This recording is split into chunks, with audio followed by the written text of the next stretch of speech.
Chapter 6, Fundamental Rights and Duties. In the previous chapter, we studied how the Constitution of India was written. We also studied the main objectives of the Constitution. One way of ensuring that the objectives are achieved is to guarantee fundamental rights to the citizens. In this chapter, we shall study the rights included in the Constitution and why they are important. Introduction. Today, most countries, through their constitutions, grant rights to the citizens. The aim of such rights is to help in the all-round development of the people. Rights are necessary also for strengthening democracy. The fundamental rights, therefore, constitute a very important part of a constitution. I thought that uprisings in Tunisia or Egypt took place because those governments did not accept people's rights.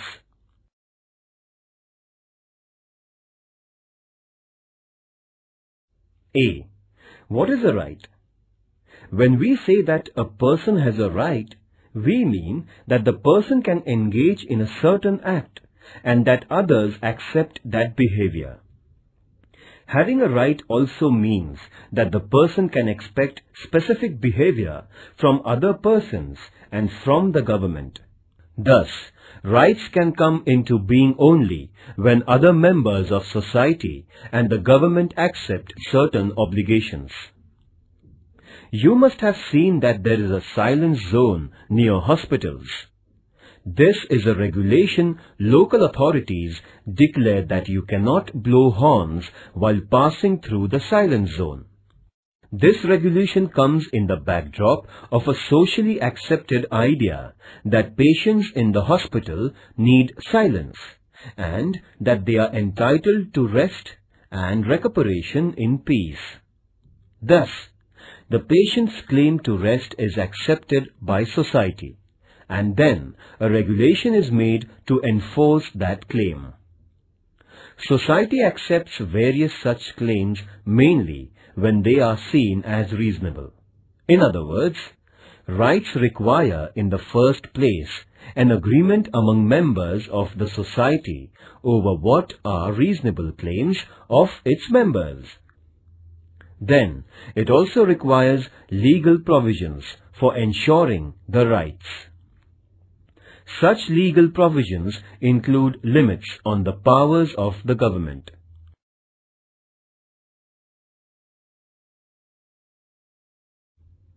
As you will learn later in Standard 10th, limits on the powers of government are seen as an important component of democracy. By agreeing to have limits on the government, a society ensures democratic government. When there are no limitations on government's powers, there is no democracy. I had heard of this word democracy, but did not know that it was related to rights. Must find out the rights of people in different democracies.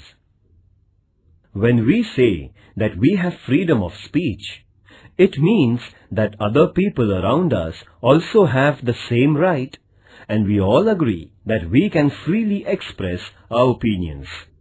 Then, there must also be legal provisions for protecting the freedom of speech. There must be provision that police or any other government officers cannot unnecessarily restrict our right to express our views. In this sense, rights imply limitations on the powers of the government. By granting rights to citizens, governments agree to limit their powers. Read newspapers of 1 week. List the new items that are against the government or critical of the government or some leaders. What would happen if the government said that you cannot publish any news that is against the government or cannot publish news items that criticize the government? By allowing publication of news opposed to it, the government accepts certain limitations. This is also known as freedom of the press. This freedom is part of a freedom of speech.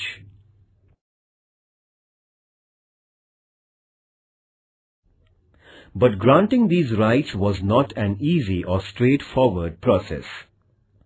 In many countries, people engaged in struggles with their rulers for long periods before they could get their rights. When the Constitution of the United States was written in 1787, the idea of rights also existed.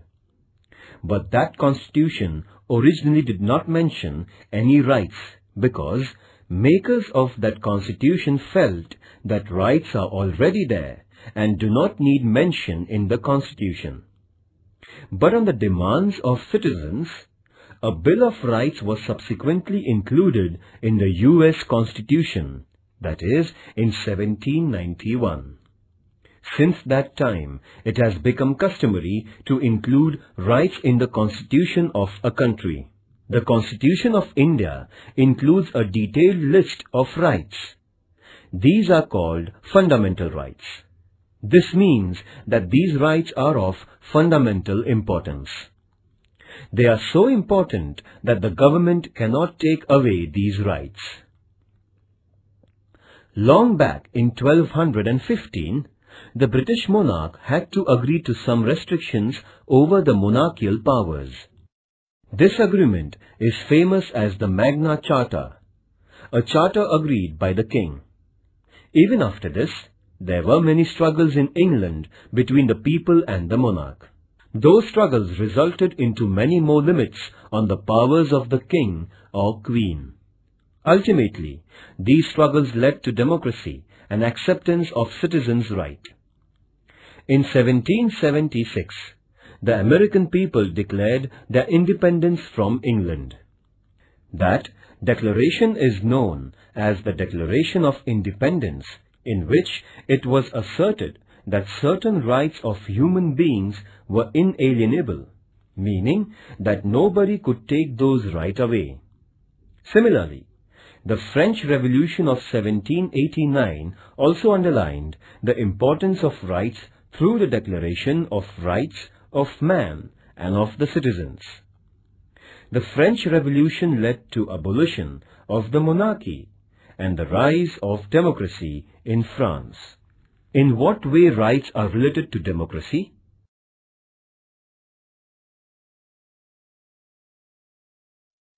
Educational and cultural rights. India is full of diversity. People in a country speak different languages, follow different religions, adopt different cultural practices, and celebrate different festivals. This is possible only when we do not force people to give up their own cultural practices and adopt the culture of the majority. In every part of the country, some cultural or linguistic groups will be in a minority. Do they have to follow the culture of the majority? Freedom means that minorities should be free to adopt and practice their own culture. The Constitution has guaranteed such cultural diversity by protecting educational and cultural rights of minorities. A group belonging to language-based minority or religious minority will have the right to protect its culture and to form educational institutions.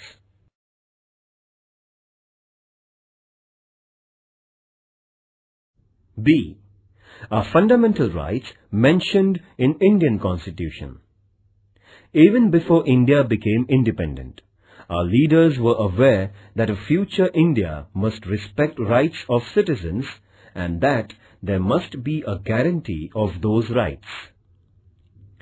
When India was under British rule, Motilal Nehru, who was president of an all-party committee, demanded that the government must adopt a Bill of Rights, that is, in 1928. Before Motilal Nehru, Lokmanya Tilak had declared that Swaraj was my birthright. And before Lokmanya Tilak, Mahatma Phule had recognized the importance of education and equality as rights of human beings. These ideas form the origin of our rights today in free India. There is a separate part of the Constitution of India where fundamental rights are mentioned. These fundamental rights include liberty, equality, right against exploitation, right to freedom of religion, cultural and educational rights, and right to constitutional remedy.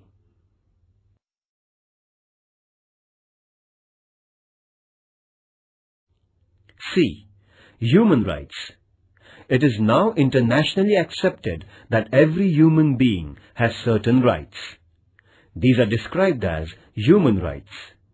It is also accepted now that human rights should be adopted and guaranteed by every country, and necessary mechanism for protection of human rights should be created. In the year 1948, the United Nations adopted the Universal Declaration of Human Rights, 10th December 1948. This day is celebrated every year as Human Rights Day. Later, in 1966, the General Assembly of United Nations adopted the International Covenant of Economic, Social and Cultural Rights, and many countries have signed that agreement. According to the international norm, India has created the National Human Rights Commission in 1993. The Universal Declaration of Human Rights lists many important rights. These include individual freedoms such as freedom of speech, movement, etc., right to equality, cultural rights, and freedom of religion. Besides this, Declaration also includes wide-ranging rights such as right to work, right to rest and leisure, right to education, etc. The purpose is to ensure a balanced development of every individual and ensuring equal worth of all persons. Dignity and justice for all of us, this is the motto of the Universal Declaration of Human Rights. Activity. Using Internet, find out countries that have adopted the Declaration of Human Rights. For information about the number of countries that have signed the International Covenant, access the UN website.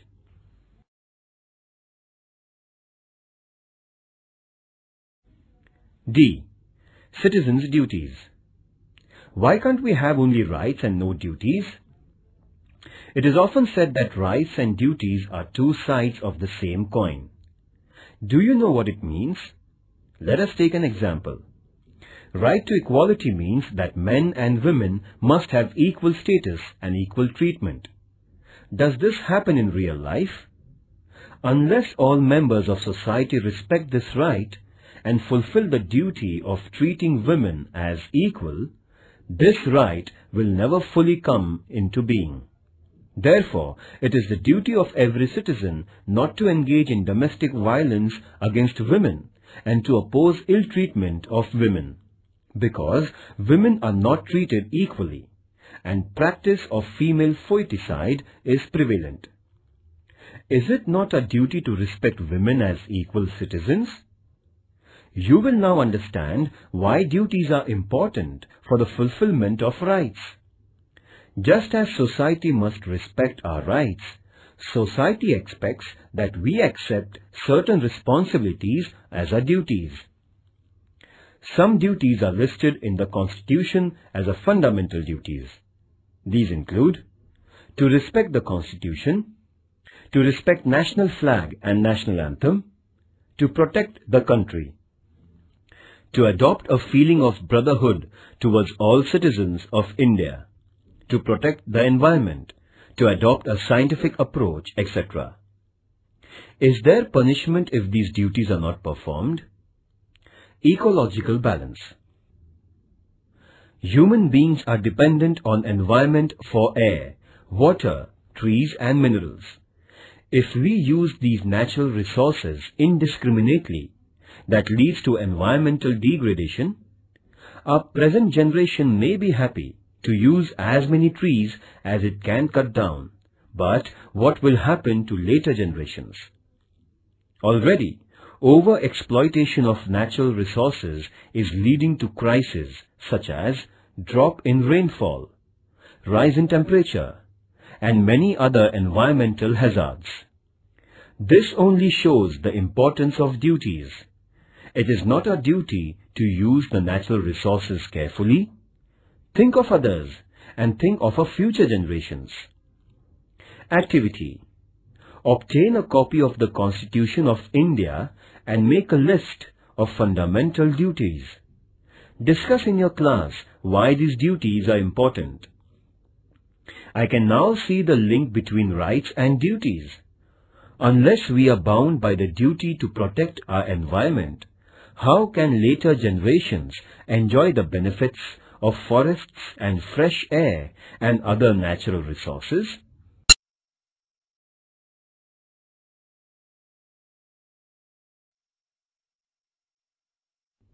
Right to equality. Democratic government means that the government is not arbitrary. It works according to rules and regulations. But what if rules were only applied to some people and not to some others? It would still be an arbitrary government. Therefore, there must be the same rules for everyone. This is the principle of equality before laws.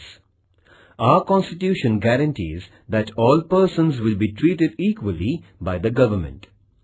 Equality means that persons will not be treated differently just because of the gender, religion or caste, etc. Right to equality also means that everyone will get equal opportunities. Remember that there are many inequalities in our society, and to remove those inequalities is the objectives of our Constitution. Therefore, it is the responsibility of the government not only to treat all persons equally, but to implement policies that will bring equality in our social relations. You may have heard about reservation of seats in school and college admissions for women or persons of weaker sections. This is an example of government's efforts to bring equality. Right to equality does not mean only equal legal treatment.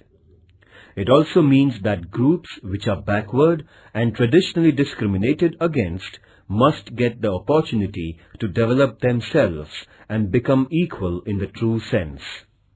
Thus, right to equality puts a responsibility on the government to remove injustice and inequality.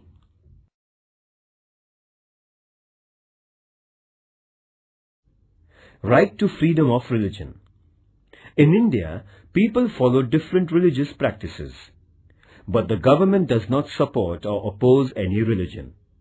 Every person is free to follow any religion and pray according to her or his religion and also propagate their religion. The government will not differentiate between persons of different religions only on ground of their religion. And because there is no religion which is the official religion of our country, government or government-aided institutions will not force us to follow any particular religious practice.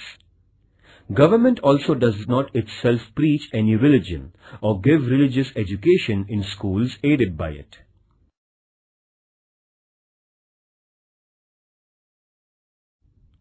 Right to information. Similarly, the right to information is now enforced, though it is not part of our fundamental rights. Citizens cannot judge the government if they do not have enough information. Therefore, of late, it has been accepted all over the world that democracy means citizens' right to get the information from their government. This is known as the right to information. After the efforts of the senior social activist Anna Hazare and his followers, right to information was passed by the government of India.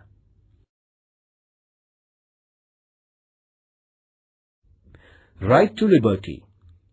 Right to life is one of the most important rights of the individual. Our Constitution guarantees this right. It means that even the government cannot take away our life or cannot arrest us without reason and without legal procedure. But merely a guarantee of life is not enough.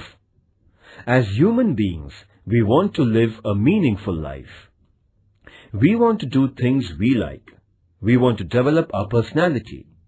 follow our hobbies, pursue our own interests. For this to become a reality, we need an assurance that there won't be unreasonable restrictions on our personal liberties. Freedom of speech is one of the most important personal liberties. Besides, we have the liberty to form associations and organize meetings. We also have the freedom to move freely in different parts of the country and reside anywhere in the country. And we have the freedom to undertake any profession or business of our liking.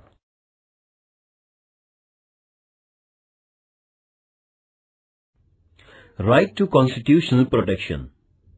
So far we listed the rights guaranteed by the Constitution. But what do we mean by guarantee?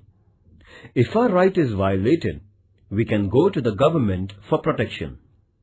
But what will happen if some officer or the government itself violated or did not respect our rights?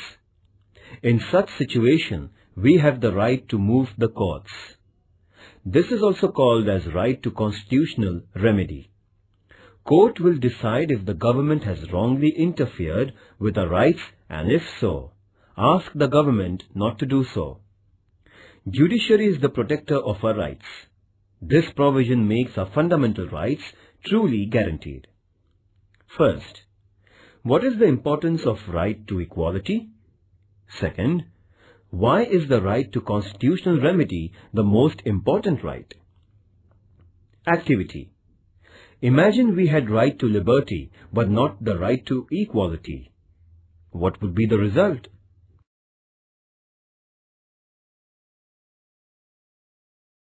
Right against exploitation. Both liberty and equality will be violated if some people are forced by others to undertake some work against their wishes. Because of poverty, there used to be many people who would take loans from private moneylenders, and the moneylenders would then force them to work without payments until the loan and interest are repaid. This practice was known as forced labor or wait. The Constitution has declared such practices as illegal. There will be no slavery in any form, and nobody will be treated as a bonded labor. Another fallout of poverty is that children from poor families are required to undertake work and earn money. As a result, children are sometimes employed in very hard and dangerous jobs, such as the job of making firecrackers. The Constitution has banned such practices because these involve exploitation of children. Children below the age of 14 years of age cannot be employed in hazardous jobs.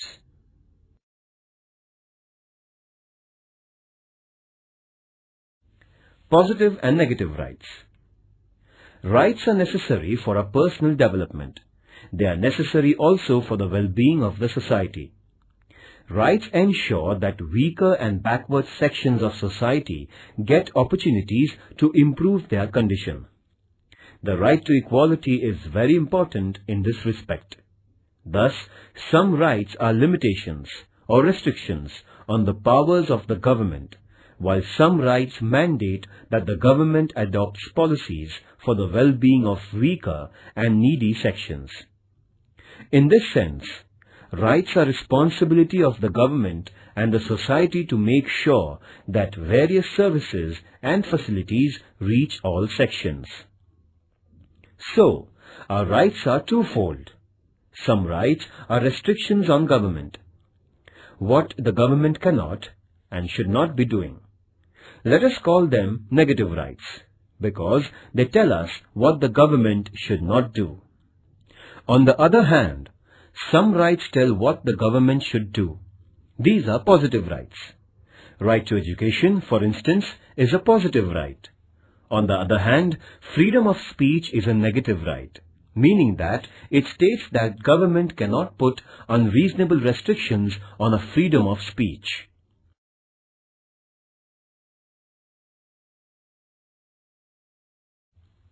Other rights. The idea of rights does not stop only at fundamental rights. For instance, we know that citizens of India enjoy the right to vote. This right is not listed in fundamental rights, but it is part of our constitutional rights.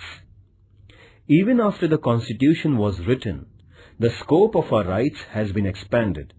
For example, we now have the right to education. Under this right, all children between the age of 6 and 14 are entitled to education. Activity. Collect the information about right to education. Discuss in your class the importance of right to education.